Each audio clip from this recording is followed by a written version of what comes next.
Fusiones.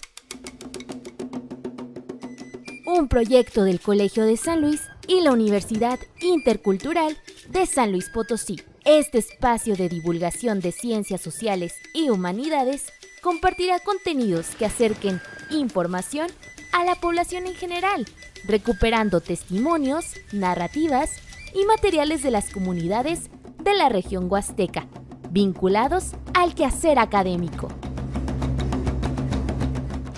Yo soy Jackie Fierro. Y yo, Alejandra Charre. Y esto es Fusiones. Hoy hablaremos sobre la comunicación en la era digital, cómo influyen las redes y de qué manera podemos combatir la desinformación. El día de hoy queremos darles la bienvenida a nuestros invitados, el Dr. David Madrigal, quien es investigador en el programa de estudios antropológicos del Colegio de San Luis, y la maestra Rebeca Rodríguez, profesora de tiempo completo en la Universidad Intercultural de San Luis Potosí. Ellos nos estarán acompañando en este programa. Doctor Madrigal, ¿cómo está?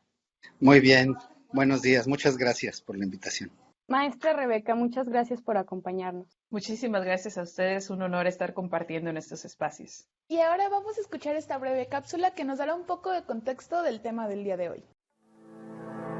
Internet traspasa fronteras hacia el mundo físico, transforma nuestros procesos de cognición, nuestra organización social y cultura.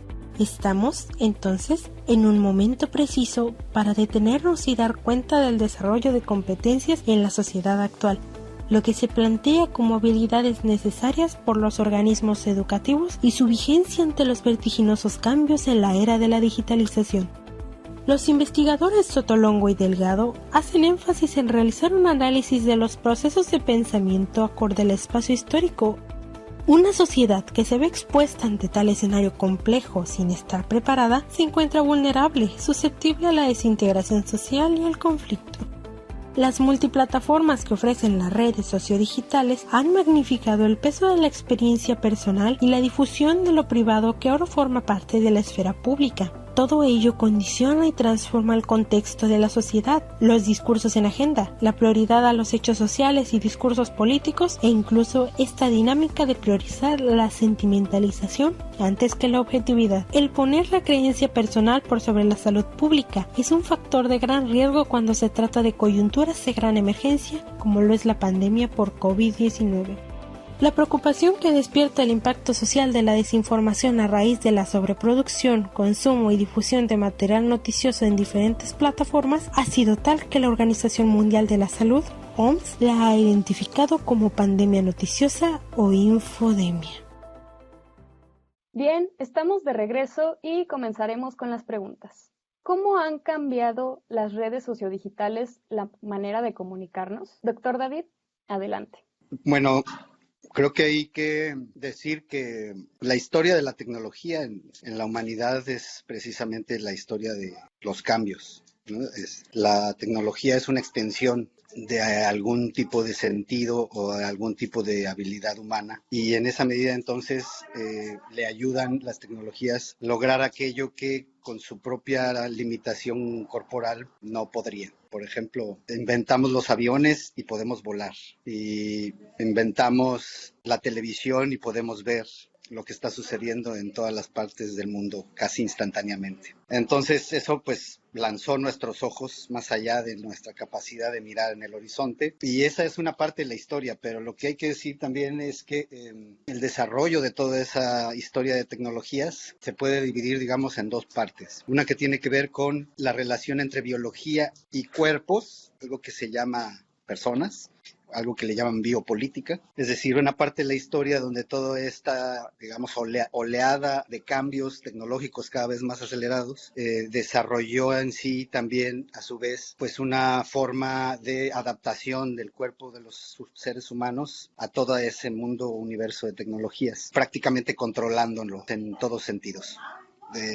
Ahora podemos ver muy claramente cómo a donde quiera que mires verás una persona mirando la pantalla de un celular o la de una computadora o la de un monitor de televisión. Entonces hay mucho control detrás de eso, mucho poder detrás de eso, pero el brinco que estamos dando a partir de las redes sociales y a partir de desarrollo tecnológico mucho más complejo, o sea, otro más, además de toda esa historia, otro más complejo todavía, que tiene que ver con redes y con información información que corre a través de esas redes y una nueva forma de control que se llama Big Data. Y entonces ahí estamos entrando en una era en la que no solo está ya modificando toda esta, como dices tú, manera de interactuar y de convivir, etcétera, entre todos, sino que ahora ya no se trata de los cuerpos o de lo biológico, sino se trata de la psique. Y entonces ahora estamos entrando en una era en la que las redes y toda la cantidad de información que se intercambia a nivel mundial a manera, digamos, de redes neuronales de un cerebro, pero imaginémoslo a nivel del planeta, y en donde ahora la batalla ya no se da en los cuerpos, sino en la mente. Eso podría decir, digamos, para empezar. Gracias. Maestra Rebeca, la escuchamos con esta misma pregunta. ¿Cómo han cambiado las redes sociodigitales la manera de comunicarnos? Sí, muchísimas gracias. La verdad tenemos una posición muy parecida del doctor David y una servidora. Comienzo por agregar a esta reflexión a todos los que nos están escuchando el hecho de pensar en las tecnologías como algo que de verdad traspasa la biología. O sea, no es algo externo a nosotros, es algo que ya está configurado. Debemos de pensar, y esas frases que dicen que los niños ya nacen como predeterminados para utilizar una tablet, no es algo que haya sucedido naturalmente, es relación de el ambiente o el contexto tecnológico, la ecología tecnológica que tenemos actualmente, que los seres humanos ya de per se, y creemos que los niños de 3 años ya vienen predeterminados, y no, es la relación entre la tecnología y los seres humanos. Entonces,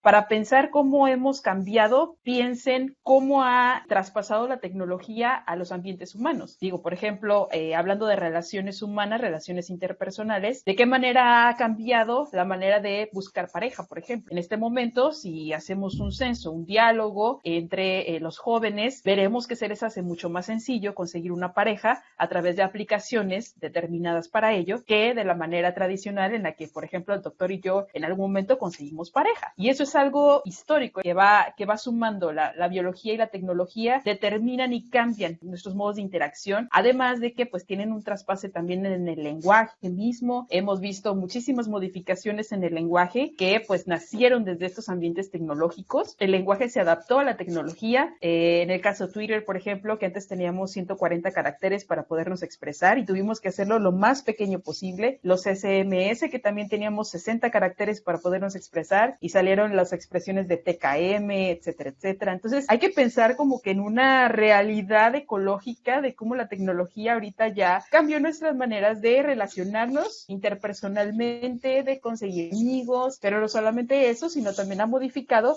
pues los patrones del lenguaje, ha modificado el lenguaje mismo. Entonces sí hay que pensar que las redes sociodigitales no es solamente como una tecnología externa, sino que ya está como que interpelada en el individuo, ya lo traemos en nuestro ADN. Muchas gracias. Y bueno, siguiendo con la siguiente pregunta, doctor Madrigal, ¿cómo nos afecta la sobreexposición de información? Adelante. Bueno, mira, decir que afecta ya es tomar una posición. No es exactamente el enfoque más adecuado porque borras muchas implicaciones o, digamos, gran parte de la complejidad del asunto. Es obviamente mucho más mediático y mucho más periodístico decir que afecta, ¿no? Entonces todos andan queriendo que los que podemos opinar algo, digamos, sí, ¿no? Y entonces, y bueno, aquí es como en el mundo actual, las cosas nunca son ni solo blancas ni solo negras, sino que gran parte de las problemáticas que enfrentamos incluso en la actualidad los seres humanos, incluyendo el problema de nuestra coexistencia en el planeta, pues tiene que ver justamente con que no son unicausales o no son tan fáciles, ¿no?, de arreglar las cosas como si fuera nada más una sola causa o un solo factor, sino que son multicausales. Entonces podemos incluso más bien hacer un ejercicio donde podemos decir no solo cómo afecta, también ayuda, pero la combinación de ambas es la que, por eso decía yo al principio, depende de una mente, no depende de lo exterior o de la tecnología en sí o de la información en sí, sino depende de la mente precisamente del individuo, de las personas. Y les decía yo que la batalla actualmente está en la mente, es decir, las personas en la actualidad pueden saber mucho, más que nunca antes, pero no comprenden nada. Por ejemplo, ustedes pueden ver un noticiero y pueden ver las noticias y ahí de alguna manera te informan sobre algo que pasó, pero uno no entiende por qué pasó, porque eso nunca te lo explican, te dan nada más el qué pasó, ¿no? Entonces uno ya no entiende muy bien, quiere entender uno o comprender qué pasó realmente, pues ya no hay esa información, hay que más bien entonces hacerlo desde otra mirada, buscar por otras fuentes, empezar a reunir información de otros tipos, porque con la mera mirada periodística pues te quedas prácticamente con los hechos descontextualizados y bueno, pues prácticamente fabricados, elaborados como píldoras informativas. Entonces, yo creo que en buena medida el mundo se ha hecho, digamos, mucho más democrático en el sentido de tener acceso a información, pero sí efectivamente la forma como esto está finalmente haciendo, digamos, digestión o procesándose en las mentes de las nuevas generaciones están marcando precisamente diferencia. De ahí que en esto, por ejemplo, donde se capitaliza, donde se mercantiliza incluso esto, por eso se le llama o se distinguen como los millennials, porque van marcando precisamente esos cambios en las mentalidades de las nuevas generaciones. Entonces, podemos ahí decir que afecta, pero también podemos, insisto, decir lo contrario. El tema más bien es qué hacemos o qué estamos haciendo a nivel individual con esa posibilidad, esa cantidad de información, esa manera de procesamiento de información, de cómo nos llega, que si nosotros, insisto, como individuos nos quedamos solo con eso, pues estamos prácticamente a la deriva. Y entonces eso pasa con las nuevas generaciones, que están metidos en un mundo de consumismo que viene dictado desde ahí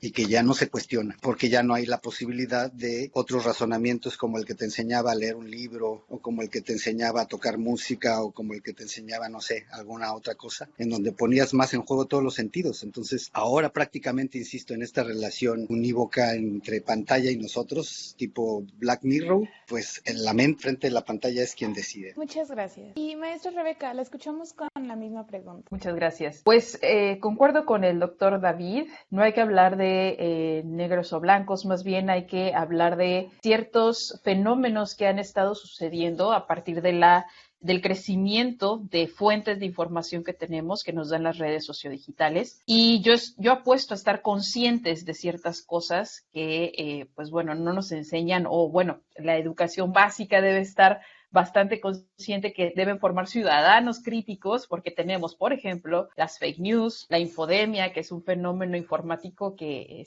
pues la misma Organización Mundial de la Salud ya la clasificó como una pandemia informativa. Pues la sociedad humana tiene que estar consciente y tiene que estar preparada es parte de la evolución del proceso precisamente de interacción entre el ser humano y la tecnología. Cosas de esa índole, pues sí tienen una implicación directa en, por ejemplo, nuestros modos de organizarnos, pero también en el caso específico de la infodemia, que fue una pandemia informativa, fue una barrera para que la humanidad o ciertos grupos sociales consiguieran una estabilidad o siguieran los protocolos de salud que venían directamente de pues, la Organización Mundial de la Salud, ¿no? Y en este caso, como dijo el doctor David, establecer criterios específicos para consumir información es totalmente algo necesario, pero creo yo todavía no nos hemos despertado del todo en esa situación. Es que existen los fenómenos, existen, por ejemplo, los phishing en Internet. Hay muchísimos fenómenos que impactan directamente. Sin embargo, a pesar de que los conocemos, hablamos de ellos en el campo de la comunicación, la sociedad todavía no se ha preparado del todo para poderlos enfrentar. Por ejemplo, la policía cibernética, si hablamos de la historia de Internet, la policía cibernética es un recurso casi nuevo. Entonces, situaciones así, que la sociedad tiene que estar consciente de ellas, pues apenas vamos dando pasito a pasito, ¿no? La afectación vendrá más adelante. Ahorita hablamos como de impactos, hablamos de fenómenos, hablamos de cosas que se derivan de la sobreexposición a la información, pero el impacto o la afectación yo creo que estamos por verlo, a ver qué podría pasar, ¿no? Bueno, y para conocer más acerca de este tema, escuchemos la siguiente cápsula informativa.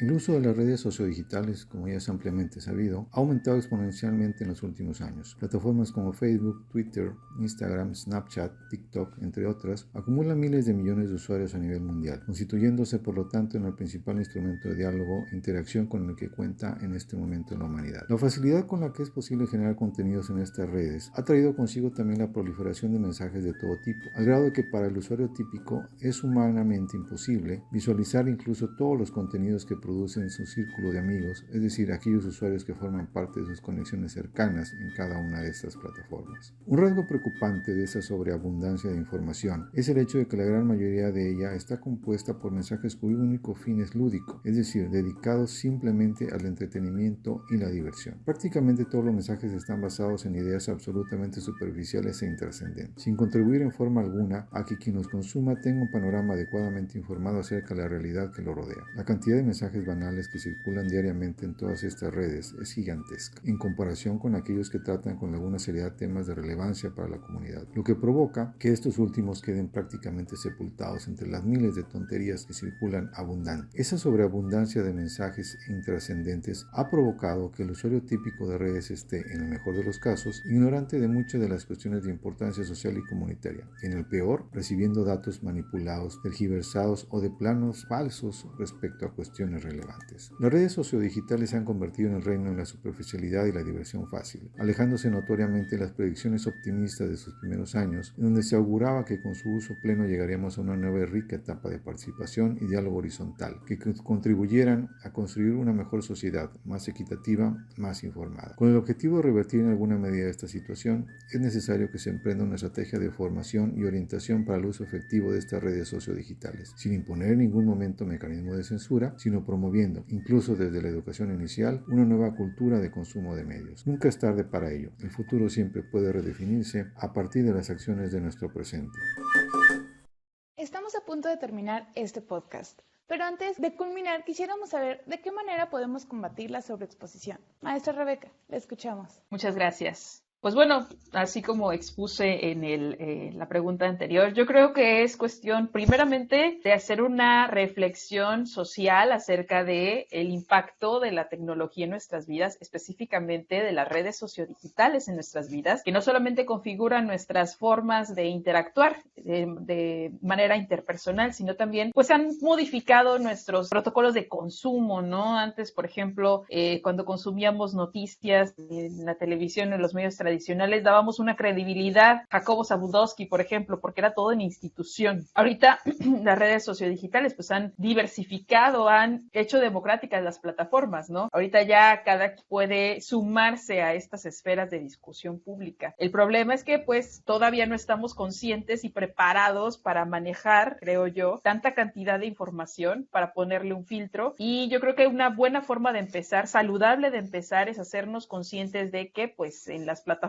y más aún en las redes sociodigitales pues tenemos que tener mucho cuidado de qué consumimos y a quién consumimos. En segunda, establecer pues ciertos protocolos para consumir información, como dijo el doctor David, acrecentar un poquito el pensamiento crítico, verificar las fuentes, hacer este ejercicio dialógico de la información, investigar por nuestra cuenta la información que estamos consumiendo para no compartirla, ¿no? Porque también está dentro de nosotros la responsabilidad de lo que compartimos en nuestras redes. Acrecentamos, por ejemplo, alguna fake news, ¿no? Al seguir compartiéndola, también tenemos responsabilidad en ello, siendo usuarios de las redes sociodigitales. Entonces, por una parte, estar conscientes de reflexionar acerca de lo que consumimos, y por otra parte estar conscientes de que tú eres también partícipe de acrecentar esa esfera, ¿no? Y hacer higiene de lo que consumimos en las redes sociodigitales, hacer un proceso de lo que consumes en las redes sociodigitales. Es una manera muy sana de empezar como que a prepararnos a nosotros mismos para pues una interacción mucho más constante con la tecnología, que ya viene el metaverso de Zuckerberg, y pues quién sabe qué más vaya a pasar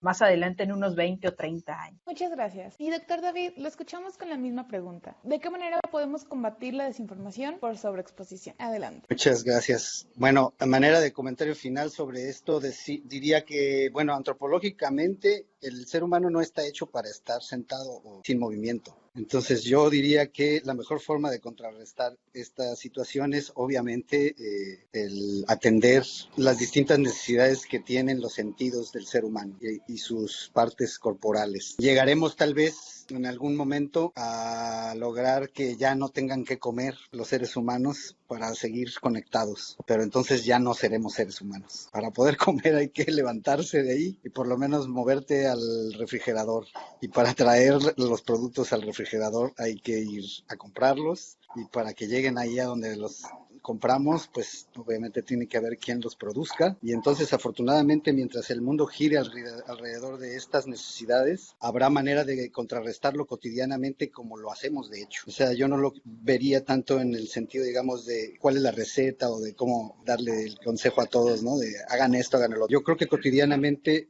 todos vamos descubriendo cuáles son los peligros de esto, hasta dónde el exceso o la, como dice, sobreexposición te lleva a consecuencias de tipo social, de tipo ambiental, de tipo de problemas de salud. Entonces, estamos, como dice Rebeca, estamos apenas empezando a entender las implicaciones que tiene este desarrollo tecnológico en nuestras propias existencias y en nuestra coexistencia o convivencia social. Por eso es que nos sorprendemos tanto con los escándalos, por ejemplo, en Facebook o en Twitter, porque las implicaciones que tiene a veces el escribir algo, el decir algo, que eran precisamente impensables antes por la potencia que le da o la potencialidad que le da el que llegue a tanta gente a través precisamente de la globalización de los medios digitales. Entonces tiene implicaciones mucho más allá de lo que a veces podemos calcular o que a veces podemos prever, y ya hemos visto incluso casos donde gente que pierde el empleo, o gente que quiere ser linchada, o gente que de pronto tiene que salir de su lugar de origen o salir huyendo de su país por algún tipo de interacción desafortunada de este tipo. Entonces, ¿cómo contrarrestarlo? Pues diría a partir, insisto, de lo más antropológico que se puede, ¿no? O de lo más humano que se puede. Pues puedes contrarrestarlo a partir de salir a jugar, a partir de ir a convivir con los amigos el fin de semana, a partir de no dejar de estar en contacto con la familia, y por lo menos entonces buscar en algún momento en la semana algún momento o algún espacio para también hacer esa convivencia familiar, leer, tratar de consumir algún tipo de cosas que también alimenten el espíritu, no que solamente alimenten el cuerpo y que en este caso intoxiquen o envenenen la mente, ¿no? Gracias por estas valiosas aportaciones. Agradecemos mucho su presencia en este podcast. Doctor Madrigal, ¿algo más que desee agregar? Solo que muchas gracias nuevamente por la invitación y que fue un gusto compartir el espacio con la colega Rebeca de la Universidad Intercultural. Esperemos que, pues nuestras opiniones sean de utilidad para la audiencia, ¿no? En algún sentido. Claro que sí, así. Muchas gracias. Maestra Rebeca, agradecemos su participación. ¿Algo más que quiera agregar? Agradecida de compartir sus espacios, siempre son muy interesantes con los colegas, y un gusto estar aquí con el doctor David, un colega también, y pues esperemos que sea del agrado, que empecemos a reflexionar acerca de la inserción de la tecnología pues en la carne, digámoslo así, ¿no? Muchas gracias. Y ahora vamos a escuchar la Vox Populi, donde escucharemos a nuestra comunidad huasteca. Esto es Vox Populi.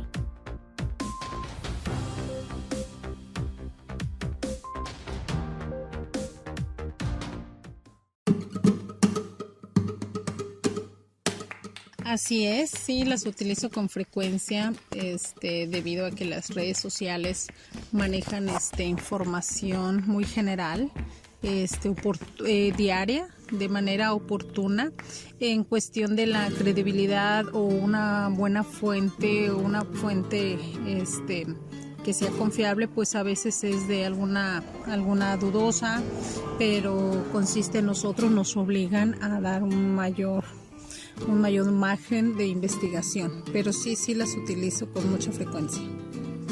No es 100% real, obviamente al estar en el alcance de cualquier persona, que eso es algo muy benéfico, pero pues puede existir que se suba o se maneje alguna información que no tenga una fuente confiable, que no sea real, que no sea oportuna, pero no son 100% reales. Primero, pues la fuente o la persona que está publicando, la página, esas serían otras notas de contexto, otras notas en otros medios de comunicación e investigar más. ¿Para qué? Para con eso obtener y se van viendo, la misma gente va, como también tiene la opción a que la misma sociedad, la misma ciudadanía, las personas pongan sus observaciones, pues también ahí también va, ese es otro punto a favor de que se va viendo si son reales o confiables, pero se buscan otras fuentes, otras páginas para saber si es real o no la información que se está manejando.